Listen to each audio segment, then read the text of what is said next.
Test cricket வரலாற்றிலே முதல் முறையாக இந்திய அணி சார்பில் ஒரே போட்டியில் 5 சதங்கள் பெறப்பட்ட ஒரு போட்டியாக லீட்ஸ் மைதானத்தில் நடைபெற்ற இங்கிலாந்து மற்றும் இந்திய அணிகளுக்கு இடையிலான முதலாவது டெஸ்ட் போட்டி அமைந்திருந்தது.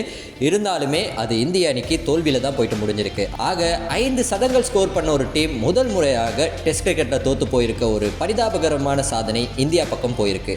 அதே மாதிரி கௌதம் கம்பீரோட கோச்சிங்கில் ஒயிட் பாலில் என்னதான் இந்தியன் டீம் சூப்பராக பெர்ஃபார்ம் பண்ணாலுமே கூட ரெட் பாலில் அவங்களால பெர்ஃபார்ம் பண்ணவே முடியலை.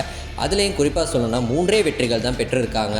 ஒரு ட்ரா மற்றும் 7 தோல்விகள் இப்படின்ட்டு எக்கச்சக்கமான விமர்சனங்கள் கௌதம் கம்பீர் மேலே எழுந்திருக்கு.